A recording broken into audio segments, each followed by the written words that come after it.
Hello, ladies and gentlemen. Welcome, one and all, to this, the Cult Movie Podcast, Cult Potato. As always, I am your host, Campion, and joining me is my ever-faithful co-host, Mr. Grady Hooker. How are you going? I'm going good. That's great. Hey, Grady, you want to read out that thing I posted in the chat? Just read that out for us, will you? Alright, verbatim. I'm not even going to read it first. I'm just going to go straight into the read out loud. Films like Gone with the Wind and The Godfather are hailed as masterpieces from almost the moment that you cut off there. I'm going to assume the word is first. Get better at screenshotting. Right. Audiences see them, and their critical and box office success reflect that.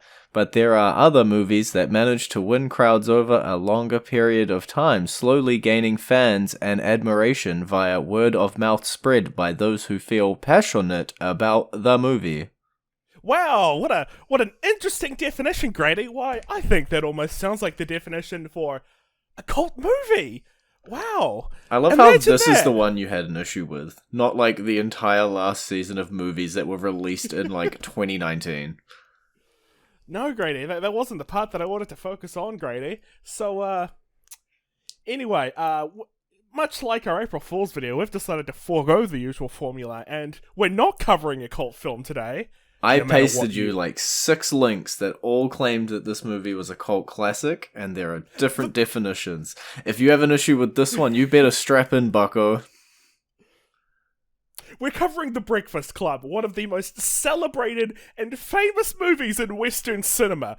I'm sorry, Grady, it made $51.5 million on a $1 million budget. I know we usually save that till the end, but I just feel up front, when you make 51.5 times back your budget, and this is a 1980 whatever money, alright? This is 1985 money. That's insane! It's one of the most iconic films of the 80s, a decade filled with iconic movies. He's gonna really hate the whole rest of the season. How is this a cult classic? It's one of the most famous movies ever made. You go to all the lists of cult classics and this movie is there, Campion. I don't care what definition you copy-paste to me. I look up in our Discord chat from the last time we've recorded where you complained about this, and I see at least 3 links I pasted to you about where this movie is defined as a cult classic. I don't... Grady... Amongst, like, the high school teen movie, let's just forget everything else, like, not just of the 80s, but just of all time. This is considered, like, the high school teen movie, a movie that is still considered, like, relevant today and is still beloved by audiences today. This is a famous movie, Grady. Everyone in the English-speaking world has heard of The Breakfast Club, alright? I'm finding a new definition for cult classic to paste to you. Name any... Okay, with the exception of Avengers, which was an April Fool's Day joke, name any other movie that we've covered thus far on the podcast that you could make that claim about. Please. I don't have the spreadsheet up. Puffin Stuff. A character that I hadn't even heard of before covering that movie. Look, everybody loves Puffin Stuff.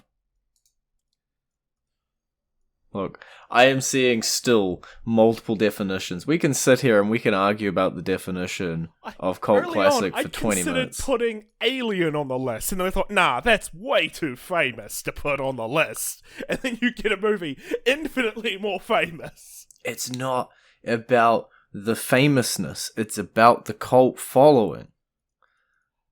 If I said it was a classic car, does it have to be a car that nobody bought?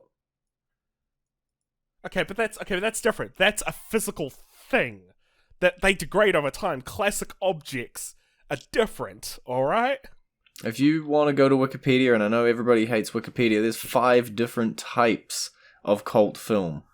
And just because you love your category 1, you're so bad it's good, doesn't mean that we have to take out all of the rest of the categories here.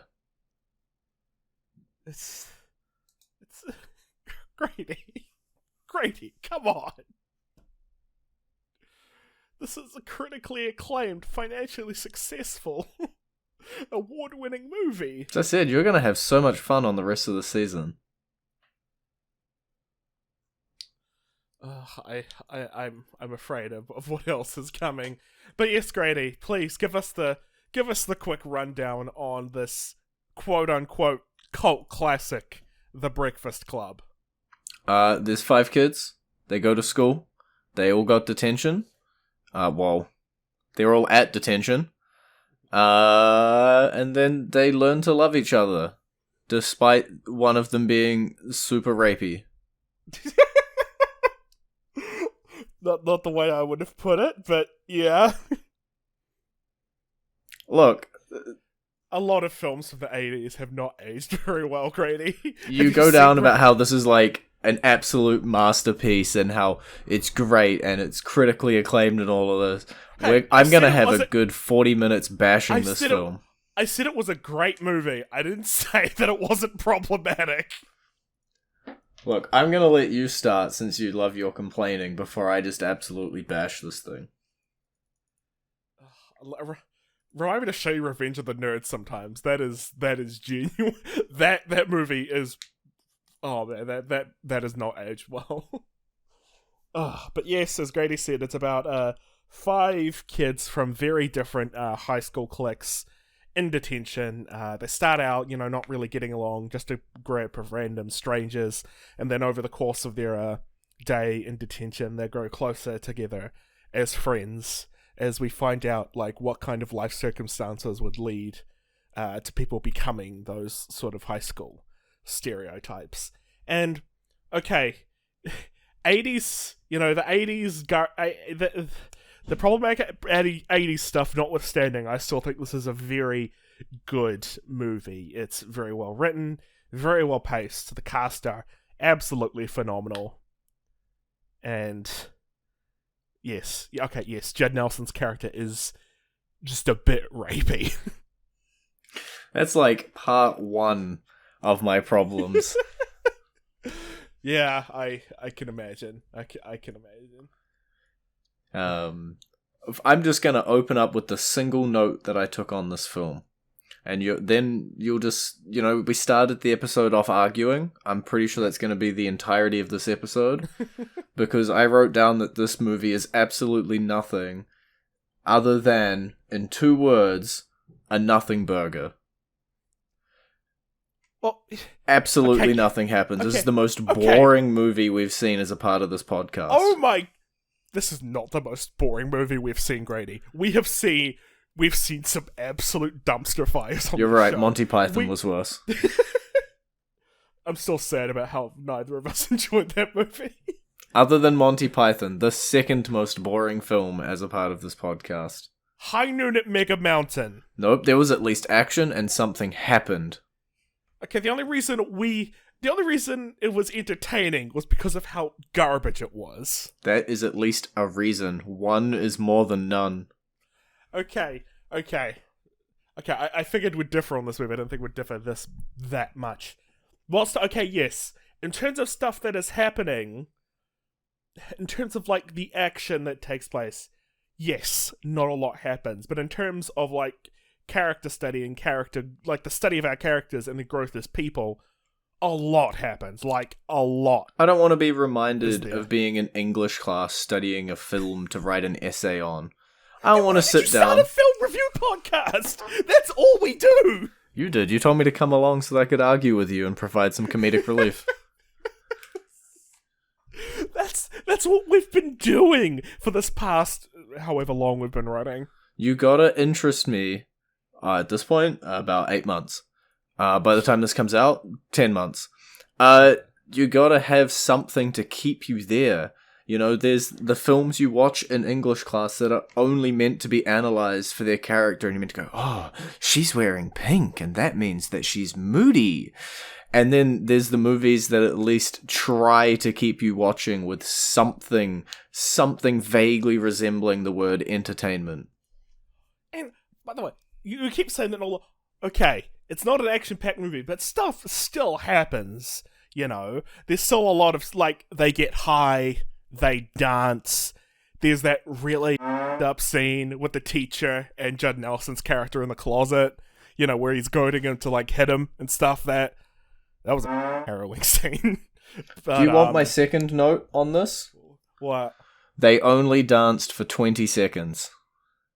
The one thing I knew about this film coming in is they danced. I waited the whole movie for this scene and it lasts 20 seconds and that's it. Well, I'm sorry you didn't get the fight scene from They Live, alright? And it didn't go on for like 8 minutes. It should have. Because at least they were doing something. You're right, they smoked weed. That's a whole 2 minutes of the film. I had to sit through 90 minutes of this thing. And things were happening in about 4 of that. I think that I spent longer listening to Judd's character throw out homophobic slurs than I spent actually watching something happen in this film. Did he say that? I thought that was Emilio Estevez's character. Oh, there was a lot of them. It was the 80s, Grady! I'm allowing it, but I'm just pointing out that there was more of that than there was actual stuff happening. There was a lot of that in the 80s and 90s, Grady. I don't know if you've watched Friends recently, but there's a lot of gay panic stuff in that. It's actually depressingly funny. No, I haven't watched Friends anytime recently. I don't sit down and watch reruns on Channel 2, or whatever they call it nowadays. Channel 2? TV2, that's what it's called. To be fair, I haven't watched regular TV in a long time. Okay. Okay, we've heard a bit about what you don't like about the movie, but what did you like, Grady? That is a tough question. I think that there's a lot of really strong stuff in this movie, and I want to see if I can kind of coax it out of you, to see if I can kind of get you to see my way on this. Alright, I think that the sushi that Molly Ringwald ate was pretty good looking. Mm-hmm.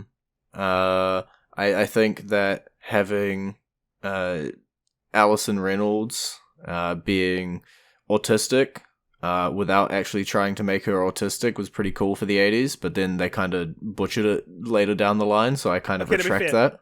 Yeah, okay, but to be fair, she wasn't real. It was more or less just acting out to like draw attention because she doesn't really get any attention at home. Yeah, from my reading back, she was not written as autistic, she was written as 80s quirky, and it turns out that a lot of quirky people in the 80s were undiagnosed autists, and so it kind of accidentally portrayed that, but it was definitely not their intention, and again, yeah, they butchered it towards the end and made her character so nonsensical it didn't make sense.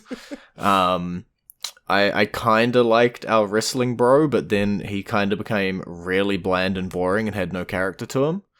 What about that whole scene, where he's breaking down over about how he, practically tortured another kid just to impress his dad? That was a really well acted and, heart-wrenching scene. Are you telling me that your heart is so black as coal, Grady, that you're just like, no, it's like doing it for me? I was, for that entire scene, too busy being confused with the amount of Bender rapiness and the amount of just randomly throwing in a suicide attempt and just all this other stuff that, sorry, I might have missed your wrestler little sob story.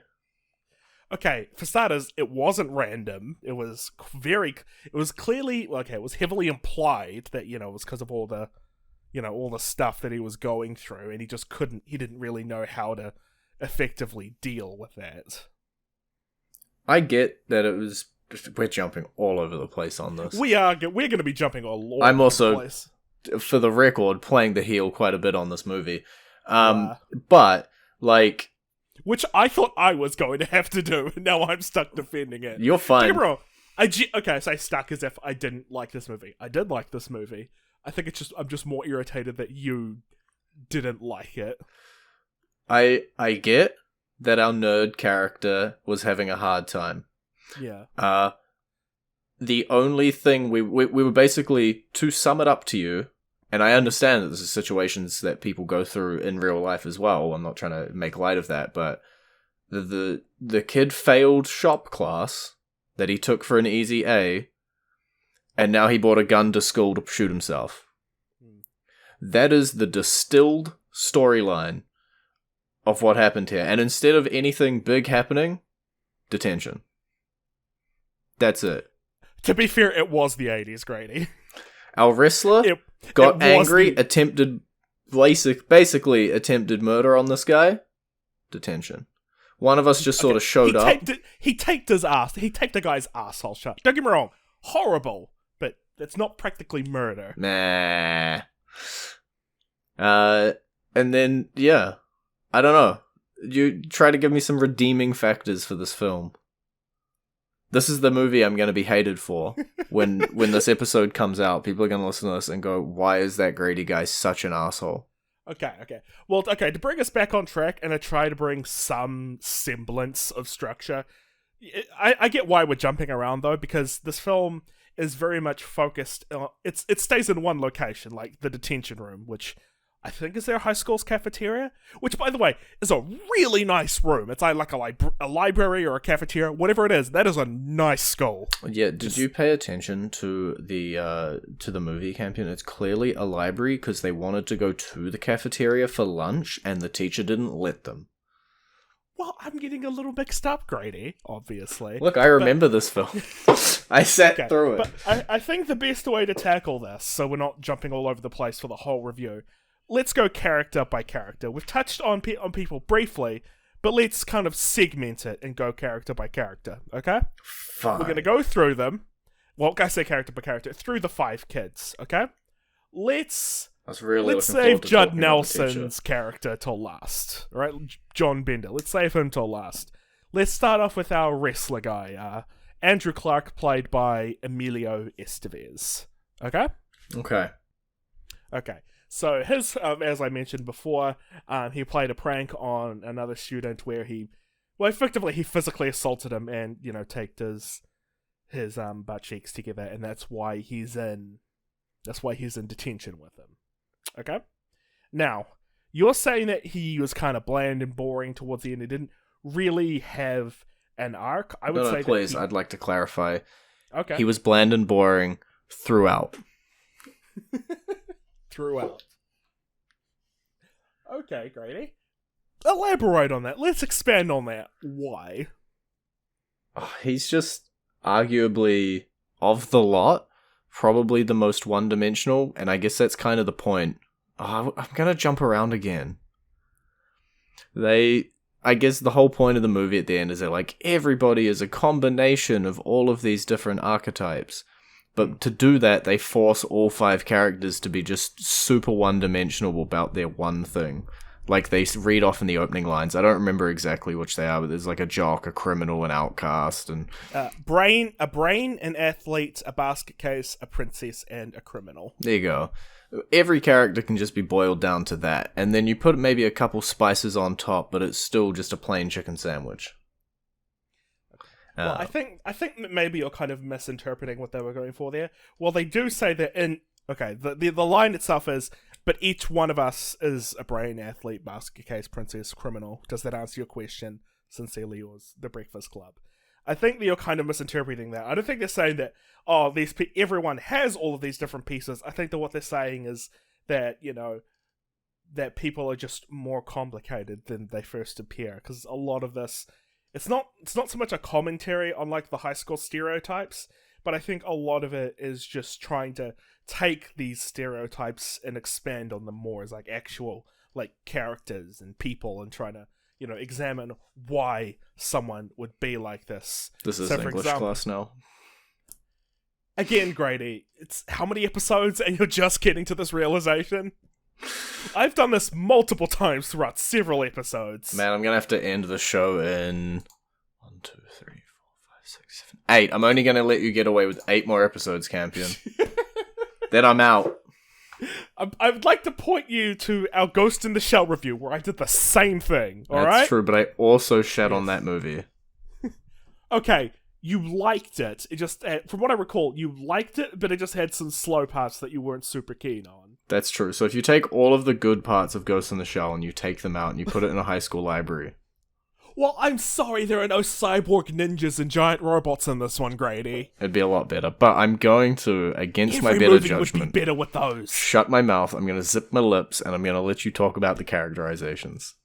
Okay, so the classical, like, portrayal of, like, the high school jock is, he's the big man on campus, he's, like, a bully, to like all the smaller and weaker kids, and it's kind of showing that, hey, his dad was also like this jaded washout who pushed his son to, win and win all the time, and he put so much pressure and was such this, and it's heavily implied that his dad as well was also like this in high school, especially during the earlier part, when we first, the only time when we see him, when he was just like, oh, your problem was that you got caught, pulling that prank, implying that, this is something that he would approve of, but he doesn't approve of getting caught. And so it's kind of showing, okay, this is what this kind of stereotype is, and this is how someone arrives at that. And just, spoilers for the rest of the review, but all of these kids have just awful, awful home lives. Just terrible. Just terrible parents in general. In fact, every adult in this movie, sans the janitor, is just a terrible piece of shit. I don't disagree. Even the adults that don't show up in the movie, they're only just talked about. Like, I'm pretty sure Judd Nelson's parents never show up, but from what we hear, they're well, actually, his mum sounds okay, but she's in a horribly abusive relationship with his father. If, John Bender, Judd Nelson's character, is even telling the truth. He's not the compulsive liar. True, he is not the compulsive liar. Speaking of...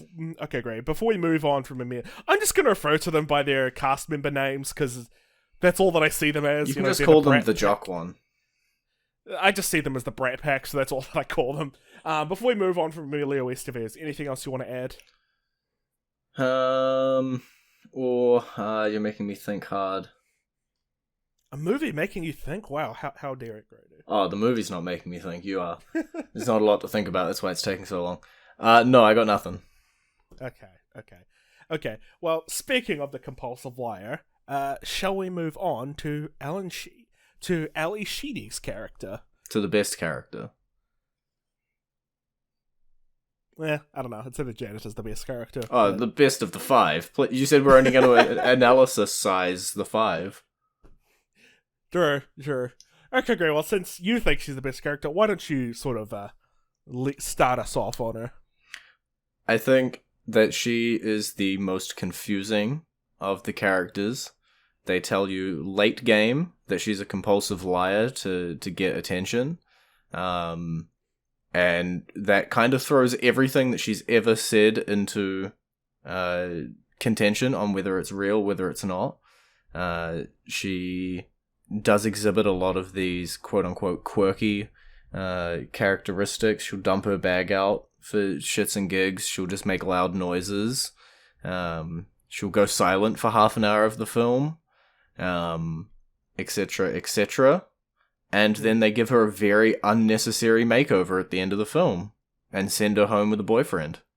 Yes, I've heard, even before I watched this movie, I've heard many people complain about that scene. I see where you're coming from, and I'm not disputing that. However, I'm going to kind of defend it because I know what the filmmakers I can kind of guess what they were going for and why they did it. But yeah, I do understand why people are annoyed with the whole makeover thing, especially with the message of the film. You can be whoever you want to be, just not that ugly goth chick. Is that the message? You say ugly, despite the fact that she's blatantly more attractive, before the makeover. Oh, 100%, yes. If I'm being perfectly blunt. I was then again, putting we're not a tagline teenage boys on from it. the 80s. Maybe that just appealed to people more, but I think we can agree that, she looked a lot better before the makeover. 100%. Yeah.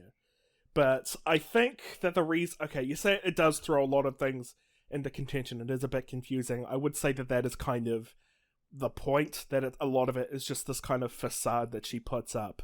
Because she's a person with very poor social skills and who... she say her parents ignore her, but I don't think it's just that she's being ignored. I think that it's more like just straight up just neglect, just a lot of emotional neglect. I don't think there's any physical, she seems like she's doing okay physically, but it's just a lot of emotional neglect. And so she just kind of does those sort of things just to make anyone look at her or pay attention to her, because she doesn't really know how to reach out to other people, which you kind of get here, and that's kind of leading into the whole makeover scene. I think that what they were kind of going for, or at least the way that I kind of read the scene, it's more that this is Molly Ringwald's character reaching out, a hand of friendship to Ali Sheedy's character, because that's sort of what Molly Ringwald is into. That's her. She's into, makeup and all that sort of 80s girly kind of shit. And that's, what her and her friends do. So it's kind of, and it's something that Ali Sheedy has just never had before. She's never had a friend. I don't think ever. I think that the film implies that she's never really had friends in general. And so this is kind of just the way of reaching out to that. And I would also say that her kind of hooking up with Andrew, Emilio Estevez's character at the end, it is, you do kind of, because I knew that they were going to hook up anyway, it's something that was kind of spoiled for me. There are hints to it throughout the movie. Although I will say that I don't really see what the point of that was. It does kind of come out of nowhere. I get that maybe the thing is that, she's this outcast loner, he's the popular jock, so let's kind of put them together kind of thing. But yeah, I feel like the film could have worked a lot. Well, yeah, I think it probably would have worked out a lot better if they hadn't hooked up. If any of the characters hadn't, if they'd just become friends, it probably would have been stronger in my opinion. But anyway, I realize I've been talking for quite a while, Grady, so I should probably let you jump in. Weirdly, in the biggest twist of them all, I agree with every word you said. Yeah, I still think that it's unnecessary. I get the point. I think it could have been done without, or you could have done something along the lines of her doing a small thing, like giving her some jewelry or something, or like teaching her to fish and not just giving her a fish. Yeah. Or maybe if it even had like a small scene where I don't know, where Ali Sheedy is like, can you? I'm interested in this stuff. Can you show me? Like, it's something that I've never really had any friends to kind of do that stuff with, but I've always wanted to. Something like that, That would have helped it a lot. Maybe make it a bit more reciprocal because Molly Ringwald, she's worried about being pristine, being this kind of upper crust kind of person, but maybe Ali Sheedy could have maybe have something to kind of bring her down a bit to her level. It's like, oh hey, you don't have to always be like this. You can be a bit more like me. If it had been a bit more reciprocal, I think it would have gone on for a lot better. Yeah, for sure. And in terms of ending on the relationship, I'm with you. If all 5 of them were just friends, and that ending scene was like the 5 of them, coming back the next day or on Monday at school and actually like meeting up with each other and still being friends, I feel like that would have been a much, much stronger ending than what we got. I disagree with the last kind of bit that you said there. I think the word stronger? No, the part with the about how a scene with all of them meeting up again on Monday at school. I do think that kind of leaving that ambiguity there was the right way to go. The whole, because they have this whole conversation about how, well, once they get back on Monday, it's just going to go back to the way things were. They're not going to be friends. They're not going to hang out or do anything like that because of the social cliques that they're all in. And then saying, no, I think that we can. It's like, I don't know if that's going to happen. And I think leaving that ambiguity, I did like that because it does have the whole thing as like, okay, but the whole social hierarchy in high school, that's pretty strong when you're at that age. And then you become an adult, and then it just becomes an even bigger problem, which is a lot of fun. But I do think... But yeah, just back to the original point, it is better that... It would have been better if we hadn't got any couples out of this. But I guess it's an 80s teen movie. You need one couple. We didn't need 2 couples. I feel like, if anything... Emilio Estevez and Ali Sheedy, they should have been the only couple that I would have taken them over the other couple, yes. No, like, you could have toned down Judd Nelson's character quite a bit. Like, don't get me wrong, he has the saddest story out of all of them, and I really feel for that kid because it genuinely seems like he has a fucking horrible home life. But you could have made him... Actually, I said we're going to do him last. You want to do him next, because I feel like... We should just get him out of the way now. Sure, just get rid of him. Yeah, because he relentlessly bullies Molly Ringwald throughout the whole movie. And I looked it up. Apparently, he genuinely, Judd Nelson genuinely reduced Molly Ringwald while they were filming her to tears. And John Hughes, who I can't believe we actually haven't mentioned up until now. You know, he's this legendary director from the 80s. We'll cover him more towards the end of the episode. But yeah, John Hughes was like on the cusp of firing Judd Nelson from the set because of how because during filming, Judd apparently went through a lot of like method acting while he was doing his character. So imagine John Bender, but just like as an actual person and all the time, and you have to work with him on a very stressful movie set. And apparently he was just being obnoxious the whole time, and it took I forget what his name, Paul Gleason, the guy who plays the vice principal, the guy who apparently he had to intervene and be like, hey, he's just doing method acting, please don't fire him. it's fine, I'll have a chat with him. So yeah, so now knowing that all of that bullying wasn't just acting, he was like actually doing it, it's like, wow, it's actually kind of terrible. And it honestly, it would have gone over a lot better with me if there wasn't that one scene where he shoves his face between her legs. Like, holy shit, how has that ever been, like, even remotely okay? I'm gonna be honest, I don't know if it was. No! Like, I get it. He's the bad boy. He's the criminal of the group. So I can imagine, them wanting to give him, to do something kind of shitty and terrible, because that's what you expect from someone like that. But, like, I can't imagine a group of people seeing someone do that and then just being like, yeah, but we'll be friends with them. Why not? Not even that, just, thank you for doing that to me. I'm now going to date you. It's, yeah. And apparently Molly Ringwald was not happy with that plot development. She didn't want it, but it went through anyway. Look, there's a lot of...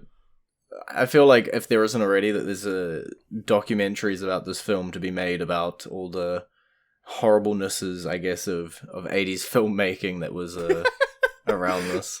Yeah. I don't think you get it from this film, because despite those things that did happen, the cast in general, like, they kind of made up. Well, I say made up, like, once they grew up a bit, like, the cast themselves were genuinely friends. I think even, like, Judd Nelson and Molly Ringwald kind of hashed their problems out. Like, there's a reason why they became known as, like, the Brat Pack, because they actually did work on quite a number of films together, and they were genuine friends. And in fact, they were all really good friends of John Hughes. They were all really good friends with him. And there's I think it was like a fairly recent documentary. I think it was like 2015, something around there. It was a documentary about the making of this movie and about, like, the career of John Hughes in general, and of course the Brat Pack feature quite heavily in it because they worked a lot with him. Yeah, there's a couple of stories, I'm not going to let Judd get away here, that I read through. Obviously we always read the IMDb trivia after the fact. Oh yeah. I can't find the second one, but I'll go with the first one at least, of Judd going to a laundromat while filming in character. And pestering women so bad that they call 911 on him and report him to the police. Yeah, it's just... Yeah. Apparently he was notorious for being difficult to work with and doing this kind of stuff frequently throughout his career, which is why it kind of, his career kind of tapered off as he got older. Well, that's something that I heard, obviously. I'm not exactly a Hollywood insider, so I can't say it, but, that's something that I can kind of believe, hearing that kind of stuff. And then there's a few scenes, which, to be fair, were mandated by, like, the network that were thankfully cut. Like, I know there was a scene where the vice principal peeks in on I think it's like the swimming coach or something when she's swimming nude, because the network execs were apparently like, oh, it's an 80s teen movie, we gotta have tits in there somewhere.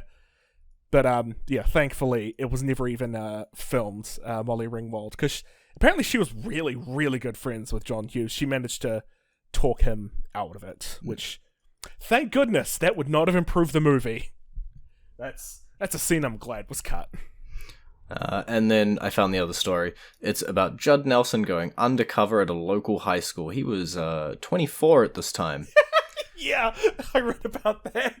And he convinced them and bought beer for them. That's not cool. That's not cool. Oh, man. Oh, the 80s were a wild time, dude. If I thought John Bender was problematic, it honestly might just be Judd Nelson that's problematic. Or at least his method acting. From what I can tell, it's outside of this. He doesn't really do that kind of stuff, but yeah, that's so dodgy. He's got a lot of strikes against him here. Again, I need to show you Revenge of the Nerds. You think he's kind of rapey in this movie? Revenge of the Nerds, there's like genuine like rape and shit played off for comedy. It's pretty awful. Actually, a lot of 80s movies in general just have a lot of sex crimes and shit. Well, we've watched quite a few decent 80s movies that don't contain stuff like that. I'm going to phrase that. 80s teen comedies. There you go. There we go. I'm going to skim quickly. I don't believe we have any 80s teen comedies left on the slate. You will not have another one of those. Can we try Porky's Revenge? Wait, was it Porky's Revenge? What was it? Porky's... What was that film called? Alright, you want me to vamp here while you Google? Oh, it's just Porky's. Okay. No. 1981 sex comedy. Yeah, that's a solid of no. Teenagers. Negativo, not happening. You want to see the film's poster that came up on Wikipedia? You can send it to me on Discord. I will not put it in the episode. Look, I have seen maybe... It's not that bad, but it's still pretty... Ah, yeah, fair. Yeah. I've seen like 4 out of the 8 things that are coming up on the slate, and I'm pretty sure nothing here is to this level of The Breakfast Club, and will hopefully not be to this level of boring. I gotta throw one more jab in there still. But you were only 3 characters in, I believe. I think you still had Molly Ringwald and Anthony Michael Hall to go. Yes. Although we've already covered Anthony Michael Hall's character, who's the nerd, a fair bit. Like his most important, like his whole character arc is about how his domineering parents are pushing him to, to succeed. You got to do well in school. You got to get straight A's, good grades, good grades, good grades, and it's just putting like a monstrous amount of pressure on him. And then the moment it built, that kind of stuff. It builds and builds and builds, and then it just takes the one little thing, the one little F in an unimportant class, and that completely just breaks him. And that's where he brings the flare gun to school. He never explicitly states what he's going to do with it, but it's heavily implied that he was trying to commit suicide. Although I know it sounds bad out of context, but this is a moment that I genuinely like, where he says, "I brought a gun to school," and then they're just like, "Oh, that's what, dude? That's horrible. That's terrible, man." And I'm sorry, I've been swearing a lot, and I realized I completely forgot because. People at home don't know this, but it's been a long time for us. We took a 2-month recording break. Yes, and I completely forgot that we're not supposed to swear during this, so I'm sorry. You're gonna have to censor a lot of me. I've got 6 censors so far, yes. I apologize. I'm pretty sure it's way more than that, but yeah, I apologize. But yeah, and then he says, "Oh, it was a flare gun," and then they all just kind of break down laughing. And it isn't so much to make fun of him, like as a mocking kind of thing, like, "Oh, you're gonna kill yourself with a flare gun." It's more that, all this tension was kind of building, and then it just revealed that it was a flare gun, which, to be fair, you if you shot that in your mouth, you actually could kill yourself with that. That is phosphorus. You're shooting, like, burning phosphorus in your mouth, so it's still bad. But I think it's just not what they were expecting, so it kind of, like, releases the tension a bit, and that's when Ali Sheedy's character reveals that she was just there because she had nothing better to do, which I think is just really sad, because that's how lonely she is. Yeah, I do want to move on from it, but I will mention that, without going into the details, that is a very applicable way to end your life. It has happened before, and stories and stuff. Probably, yeah, but with a flare gun, like, that's probably more horrific than actually using a regular handgun, because at least that's, instant, whereas I feel like the flare gun would just be slow and agonizing. Well, talking about slow and agonizing, you want to keep talking about this film? Final character, Molly Ringwald's character, Claire Standish, the only actor whose name I knew off the top of my head going into this. Oh, the only one I knew, yeah, full stop. Yeah, because she is probably the most famous member of the Brat Pack in this movie in general. She's done a bunch of very famous movies. I think 16 Candles is another John Hughes movie that he did, that she did before this. I think she's been on a couple of recent things. Give me a quick second. You're gonna look at her IMDb? She was on Riverdale. I think it's probably the biggest thing she's been on recently. But yes. She's the... we've mentioned her up in passing, and I feel that talking... Because these characters interconnect a lot, so I feel like we've pretty much covered most of her... She's the princess who tries to get back at Daddy by banging the horrible, disgusting character at the end of the film. That's not how I interpreted it. But the whole thing is that her parent, she like the rest of the kids, she's in a very horrible situation at home. Her parents are getting divorced, and her parents are using her as as a bargaining chip to get back at each other, which is an awful place to be in for any kid. And she's in detention because she was she cut school to go shopping, and it's heavily implied that she did it because of the peer pressure of her friends. And I do think it's kind of telling that her friends aren't there either, which I think implies that they either managed to get out of it, or they sold her out, threw her under the bus, or weaseled out of it, something like that. Because she does mention, especially towards the end of the film, that she's sick of all the peer pressure, she's sick of her friends, that kind of stuff. And yes, she does end up with Judd Nelson's character, which, I mean, you want to talk about a romance out of left field. That one, kind of out of left field for me. There were a couple of hints, but I thought that that's all it was going to be. And it's no, she actually ends up with Judd Nelson's character, who I feel like we've been dumping on a lot for good reason. I feel like if he was toned down a fair bit, he actually probably would have been my favorite character. But it had been a fair few notches. Okay, if he hadn't stuck his face in Molly Ringwald's skirt, I probably would have been, might be one of the most receptive. Egregious things he did. That's the most egregious. Name one thing in this film that he does that's worse than that, Grady. I don't have a full note list of things that Judd Nelson did in this film, but off the top of my head, that is the worst one. I feel like you could go to prison for doing that kind of shit nowadays. You quite possibly could have in the 80s, yes. Even in the 80s, yeah, because I know the 80s is a different time, but I'm pretty sure it's not that different. There are still lines. There are still things that are called sexual assault. And that will be it. That is a pretty hard, sexual assault case. Even for a minor. Which character are we talking about? Molly Ringwald. Yeah. I don't know. I feel like they're both minors. Yeah. They make it pretty clear at the end of the film where, Judd was talking about, hey, you can use me to get back at them, kind of piece. That was laid in pretty thick by him. And I'm pretty sure she only liked him because, quote-unquote, opposites attract and shit like that. Yeah. I just looked it up, Grady. Because Judd Nelson was 24, but Molly Ringwald was 16. Oh, yeah. Oh, it's so gross.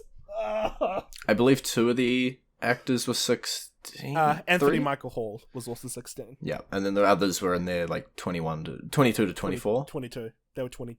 Alan Shetty and Amelia Estevez were both 22. There you go. But goddamn, she was 16, Grady. 8-year age gap.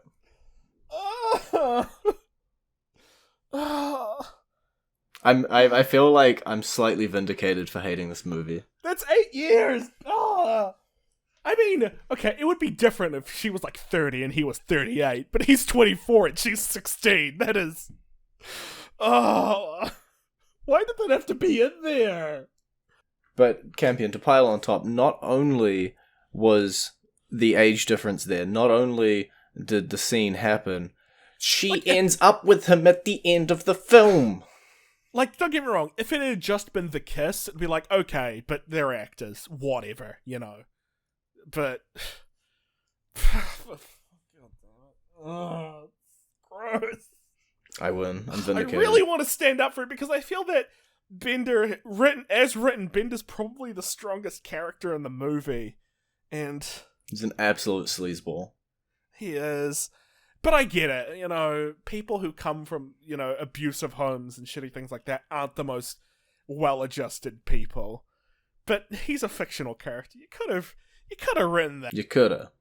But it feels like they just didn't. Like, they took none of that into account when they went through this. They were just like, nah, Bo, he's gonna be a horrible character, or a horrible person.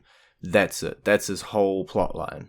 He is, I'm a horrible person, I'm doing horrible things, and somehow I get the girl at the end of the film. And I'm the cool guy the whole way through. I'm smoking cigarettes, I've got the glasses, I'm doing all the cool stuff. It's just constant coolness. Okay, Girl at the End, I'm going to say it's an 80s movie. Well, it's a romantic, it's a teen movie. I'm saying that it's an 80s thing. Movies still do this. This is not an 80s thing. They did it long before, they did it long after. They're never going to stop. But, but in defense of his character, because I think there actually is a lot to unpack with Bender just as a person. He is presented as the cool guy, but I would argue that a lot of that is also a facade. A lot of this movie is like, you know, the kind of faces that a lot of the characters tend to put on, whether it be Ali Sheedy, who's pretending to be this weird, quirky person for attention, Molly Ringwald, who pretend to be, you know, this pristine, you know, rich princess kind of character. Same with Bender. I would argue that a lot of what he does, it's a lot of it is a tough guy act, because, you know, he kind of banters around a bit with Emilio Estevez, but when he actually fights him, Emilio puts him on the ground like instantly. He immediately puts him on the ground, and the only way he can save face is by, you know, just pulling out a knife and be like, "Oh yeah, I'm this tough guy." But I think the part where a lot of that breaks is what was probably my favorite scene in the entire movie, because it's just really well done. Is the scene where the vice principal, whose name I've completely Richard blanked Vernon, on. played by Paul Gleason. Thank you. Where he gets him alone in that, you know, he drags him into that back room, and he starts to physically intimidate him. And, you know, Bender doesn't stand there defiant or like he's, you know, holding himself back from hitting him. He cowers in the corner. You know, the way he throws his arms up and he looks panicked and scared, you know, kind of like a wounded animal. Like, those are kind of the trademarks of someone who has been abused, and putting that, you know, along with the cigar burn that he has on his arm, I think that a lot of it is sort of like a defensive shield that he puts up to kind of protect himself from others, because he's used to being hurt so much. And so surely the movie ends with him bringing that shield down and showing his true self, and that's how he wins the girl. Well, he kind of does, you know, with that big conversation that they have together. He is an asshole 2 minutes from the end of the movie, okay? But he does have what is probably the most iconic shot in the whole movie, where it freeze frames on him with his fist pumping up in the air. It's a cool shot, Grady. You gotta admit, it's a cool shot. I don't gotta admit anything. It's a well-shot movie, Grady. There's a reason why the dance scene is so iconic. I also want to point out that Emilio Estevez's character, his response to getting high is going nuts and angry dancing, which I'm pretty certain is the exact opposite of what happens when you partake of marijuana. I was sitting next to some partakers at the time, and I asked, and supposedly it does do that to some people.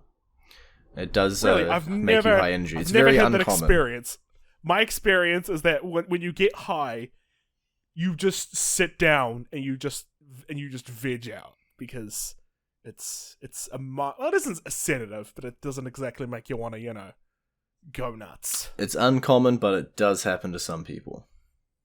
Fair enough. People have different reactions to everything. Then again, alcohol does that same thing, where some people go nuts, some people just crash. So I suppose I can't say the same thing for all drugs. But that's all the kids covered. But do you want to cover the teacher really quick? Because I feel there is actually a bit to cover there, because as much as we're trashing on Judd Nelson, his character's a dick and all that stuff, the worst character in the entire, well, not the worst, but the biggest dick in the entire movie is quite obviously Vice Principal Richard Vernon. Fine, I've done so much complaining and ragging on, I'll let you do a little bit. So just like a very telling scene is towards the end with where he's sitting with the janitor, and he's saying that, I think he has probably one of the best lines in the entire movie, where he's just like, yeah, man, it's the kid every year, man, these kids start respecting me less and less, and the janitor's just like, man, the kids haven't changed, you have. And then there's that thing about how, he thought he'd get like a cushy job where he'd get the kids to respect him, and then he found out that this was actually going to be work, and he's been underpaid, and, that just kind of broke him and made him a very frustrated adult, and he kind of takes that out on the kids. Which, again, you see when he puts Judd Nelson's character in the closet, which, again, super up, if you think about it. Just an adult in a position of power physically intimidating a student like that. Oh yeah, it never should have happened. He doesn't shove his face into a girl's skirt, but that's something else. No, that's where they'd cross the line. Yeah. But in that kind of same vein, I was terrified because I confused Paul Gleason with another actor who plays the stickler teacher in another famous John Hughes 80s movie, and I'm really glad it wasn't him, because the guy I was thinking of, infinitely worse. Like, Ferris Bueller's Day Off? I know of it. Yes.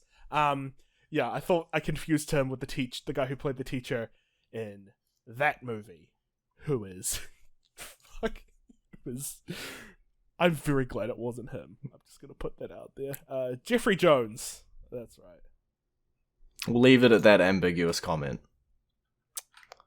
I'm just going to... Actually, no, this is what I'm going to leave it as. In 2003, Jones pleaded a no contest to a charge of soliciting a minor to pose for nude photographs, and a subsequent arrest for failing to update his sex offender status. Alrighty. 80s, huh? 80s, yeah. So tell me why you love this movie one more time while spitting some facts at me so I can wrap this thing up. Despite... To be fair, you've already somehow dragged the most boring movie out to an episode of almost the movie's length. It is not the most boring movie we have covered. We have covered so much worse. Puff and Stuff was interesting, but that's because it was incomprehensible. I will cut you off if you start bad-mouthing Puff and Stuff.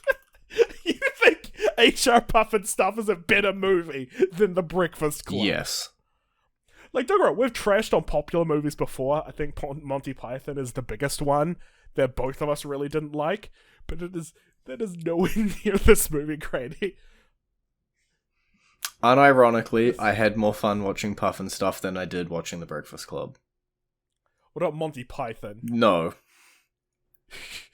Monty Python is the least amount of fun I had watching something. That was just depressing. I can't believe I don't find that.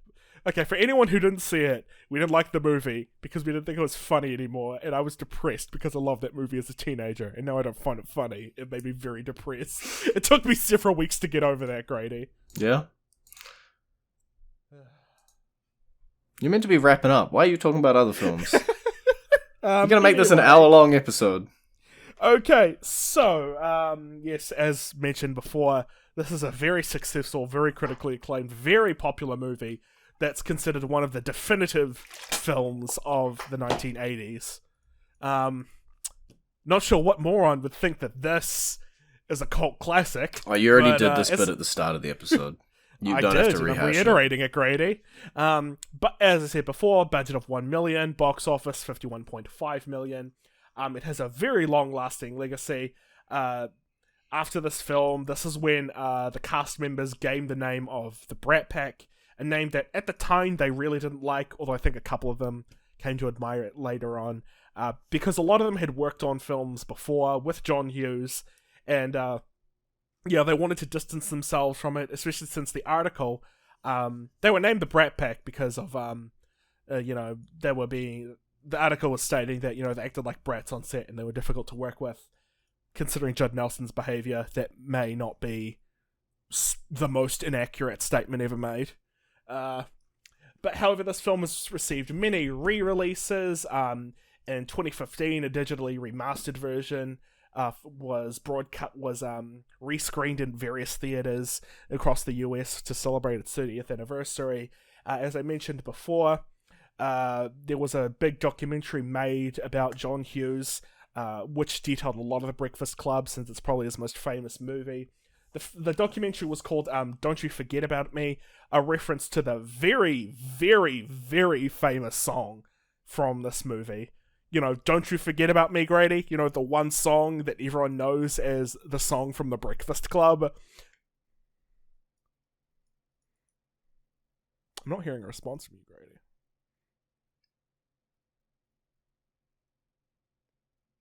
Wait, are you doing a bit, or did your mic actually cut out? If I respond to you, it's going to take longer. Okay. But yes, and in 2016, the film was selected for preservation in the United States National Film Registry by the Library of Congress, as it is culturally, historically, or aesthetically significant. What's the first letters of that sentence? What was the first 4 letters of that sentence? Cult. Ding, ding, ding, ding, ding. God damn it. Well, I walked right into that one. I like this movie, Grady didn't. Let's move on. What's the next movie gonna be, That's Grady? TLDR, we could have saved you an hour. All of our reviews could be like that. What do you think, Grady? I didn't like it. What about you? I liked it. Okay. Next week, that could just be every review we've ever done. Look, as we all know and we well remember, this season is the Community season because it is movies that have been referenced through Community, including The Breakfast Club in Season 1, and we have Season 2's episode. It was the first episode, wasn't it? I believe so. The very first episode, I believe. They even played Don't You Forget About Me. That famous song from the cult classic Breakfast Club. Yeah. Actually, I think, just before we move on, I think you could describe Community as sort of like The Breakfast Club, but for adults and way less rapey. Way less. Season 2, early in the season, I believe, this is where Campion's going to hate me. I'm just going to cut off once I announce the movie. Campion, we're watching Pulp Fiction. Come on! No! Don't get me wrong, I'm keen to watch it, but Pulp Fiction is another one of the most all-time famous movies! You can't call that a cult classic! Well, that's a whole lot of silence after I announced that film. That's not a cult classic! That's also in the Library of Congress! Oh, God damn it. Oh, but it was in 1994, which was released in 1994, so it looks like... Well, I'm pretty sure we were both born that year, weren't we? 95 for me. Yeah, that's right, I'm older than you. But, God damn it, Craig.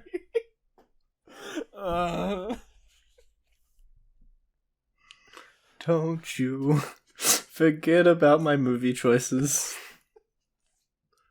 Look, I put the one you wanted in this next season, okay? Okay.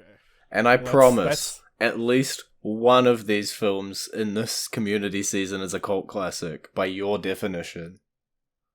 Well, I remember that one episode they did was a reference to Star Wars. I have not placed Star Wars in here. Mad Max? No. You can keep guessing, I'm not going to tell you. Blade Runner? Nope. I don't think they did Blade Runner, I just thought I'd throw that out there. RoboCop? Nope. Good, the Bad, and the Ugly? Nope. Okay, well, at least it's not those then. He'll be equally as annoyed next episode when we cover Pulp Fiction, then I announce next one. It's not all of Cougar Town, is it? I don't have to watch Cougar Town, do I? No comment. Finish it up. Thank you, everyone, for joining us today on Cult Potato, the Cult Movie Podcast. Of course, I am your host, Campion, and my friend who doesn't know what a cult classic is, Mr. Grady Hooker. This has been the Lexicon of Lore, and we hope to see you all next time.